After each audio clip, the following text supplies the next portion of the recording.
Bang, let's get it. I got a bunch of cold bats under 1.5 hit runs and RBI. Salvador Perez, 90% TD under. He did have one hot game versus Detroit. They face off against the Baltimore Orioles, and Bradish is on the mound. I doubt if he has a ton of history versus Bradish. Didn't think so. But over the last 10 games, Salvador Perez has gone under 1.5 hit runs and RBIs 90% of the time. He needs to tighten up. Well, not tomorrow, but he needs to. And then I got Adolis Garcia. He has gone under 1.5 hit runs and RBI 80% of the time over the last 10 games. They face off against the Cubs, and it's Colin Ray. He should have some bats against him. He has 3 at-bats, and he's 0 versus Colin Ray. That's just a starter, obviously. Adolis Garcia under 1.5 hit runs and RBI. Yo, this is pickfinder.app. The code is really Rico. You get 10% off for life. It's just a ton of info in here, especially when it comes to trending plays, matchups, etc.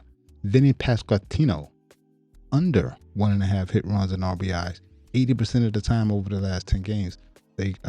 Kansas City faces off against the Orioles. Bradish should not have many at-bats versus any of these batters, as you can see. But the bat is cold. I'm sticking with the cold bat. Vinny Pasquantino under 1.5 hit runs and RBI. Next, surprisingly, Alec Bohm has gone under 1.5 hit runs and RBI. What's going on? 90% of the time over the last 10 games. The Cubs versus Philly is Colin Ray. Any at-bats? He has 11 at-bats versus Colin Ray, the starter, and he's batting 0.91. That's horrendous.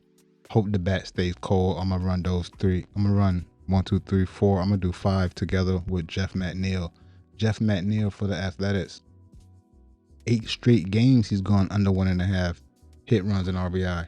The Athletics play the Seahawks, the Mariners, and then Hancock's on the mound. No at-bats versus Jeff McNeil. Obviously, this is the starter. 8 straight games under 1.5 hit runs and RBI. I don't mind the cold bats. I don't have any strikeout parlays because a lot of the pitchers are not trending because they don't have 10 starts. This is why you see a lot of hit runs and RBIs. However, we do have Jack Flaherty not giving up 5 hits. He's only given up 5 hits twice over his last 10 starts, but the starts date back to last year. As you can see, he only has 3 starts this season, and he has given up 5 hits versus Minnesota. Now they face off against Boston. Let's look.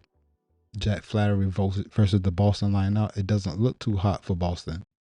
This is why we take Jack Flaherty not to give up 5 hits tomorrow versus Boston. Bang, let's get it. Yo, I'm afraid of the playoff matchups, and then I don't like that the games are on Amazon Prime, like missing the first few games. Like, and how Kevin Durant set out game 1 versus the Lakers without Luka and Austin Reeves, and they lose game 1. I don't like. I just think, I don't know, man. I really don't know. But we got some head-to-head matchups. Toronto versus Cleveland, and you got Jakub Porto. His rebound line is at 6.5. Over the last 10 games, it's not happening, right? But let's look at head-to-head. I know it's not a lot of matchups, or they date all the way back to last season. But just look, most recently, he had 6 rebounds. The line was at 6.5. When the line is at 6.5 rebounds for Jakub, he is 6 for 23 over the last 3 months. Again, Toronto at Cleveland. This is game 2. Jakub under 6.5 rebounds. Julius Randle, Minnesota versus the Denver Nuggets. I said that correct? Yes. First off, over the last 3 months, when the line is at 29.5 points, rebounds, and assists, he's 9 for 28 over the last 3 months. And then versus the Broncos, damn it. Versus Denver, he usually goes off lately, but in game 1 he did not. He had 25 points, rebounds, and assists. I like the over here. I think they do a bounce back game. Let me make sure there's anybody missing. Anthony Edwards is questionable, but you can't go down 2-0, right?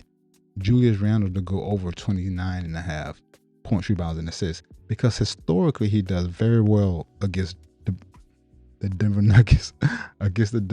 So this is why I'm down with Julius Randle to go over 29.5 points, rebounds, and assists. Back to Cleveland versus Toronto when it's James Harden rebounds and assists. First off, over the last 3 months, when the line is at 12 rebounds and assists, he's hitting this 50% of the time. But over the last 10 games, it's not happening. Let's see what happened versus Toronto. Did he even play in that game? Look, he had 12 in back-to-back games versus Toronto 3 straight times. I'm staying away from this one.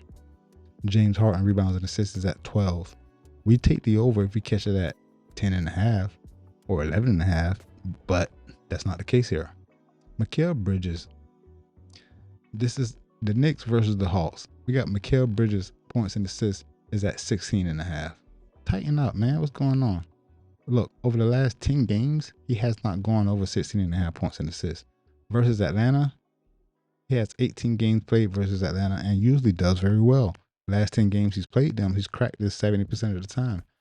But when the line is at 16.5 over the last 3 months, he's 8 for 28, 29% to the under. He's not hitting this. And then in game 1, he had 11 points, 1 assist. I like Mikal Bridges to go under. Why I put over here is under. Mikal Bridges under 16.5 points and assists versus the Hawks in game 2. Couple of matchups that look like they might be sneaky head-to-head that you can get, especially if this is a blowout. Jacoby Walter, his points and rebounds is at 11.5. Versus Cleveland, I think he does well. I mean, this is the under. Versus Cleveland, he doesn't handle that. Jacoby Walter under 11.5 points and assists. He has not covered versus Cleveland in 4 games this season. And then looking at the prop history, he is 52% over the last 3 months when the line is at 11.5, but still, he's just not covering versus Cleveland. Cleveland is a horrible matchup for him. Cleveland looks to be a horrible matchup for him as he's not covered this in 4 straight games versus Cleveland. Even when he averages 18 minutes per game versus Cleveland, but even when he plays 27 minutes per game, he hasn't handled that. Jacoby Walter to go under 11.5 points and rebounds. Nickeil Alexander-Walker, I'm shocked at this one. His rebound and assist line is at 6.5. He hasn't done well to end the season, but this is the playoffs. Look, game 1 versus the Knicks, he had 4 assists, 1 rebound. 4 assists, 1 rebound. Let's look at the history versus the Knicks. He has 11 games played versus the Knicks. Look at this. Dating back to 2023, what's going on with his points and his rebounds and assists versus the Knicks? What is he afraid of? Looking at the prop history, when the line is at 6.5 over the last 3 months, he's 12 for 25, just under 50%. But versus the Knicks, he does not rebound or assist. I bet his PRA go crazy. I mean, his points. Let me see what his points line is at. His points line is at 20.5. Versus the Knicks, he usually handles that. He only had 17 in game 1. Prior to that, in the regular season, 3 straight games, he covered versus the Knicks. I'm not talking about his points. I'm taking his rebounds and assists. Where did it go? Rebounds and assists under 6.5. It seems like that should be an easy smack. Where did it go? Rebounds and assists is right here. Under 6.5 rebounds and assists. This is versus New York all the way back to 2023. This is insane. Anyway, I think that'll do it. Just 12 props. I won't call them trending plays, but yes, MLB playoff matchups is just different. Speaking of playoffs, the Orlando Magic knocked off the Detroit Pistons in game 1, which I was blown by that one, but all of the 1 versus 8, 2 versus 7s ended up how they should have, except the Orlando Magic beating Detroit Pistons in game 1. Wemby went crazy against Portland. I'm pretty positive they should have blown them out. They won by like 13 or whatever. Wemby had 35 points, but he only had 5 rebounds. He played 33 minutes. He only had 5 rebounds in that game. No one on the Spurs should ever have more rebounds than Wemby. But Stephon Castle had 7 rebounds. So did Keldon Johnson, had 7 rebounds. So how did Wemby have 5 rebounds in that game? Who we played against? Robert Williams? Robert Williams had 6 boards. Thibault, he played like the 3 or whatever. Donovan Klingler had 7 rebounds.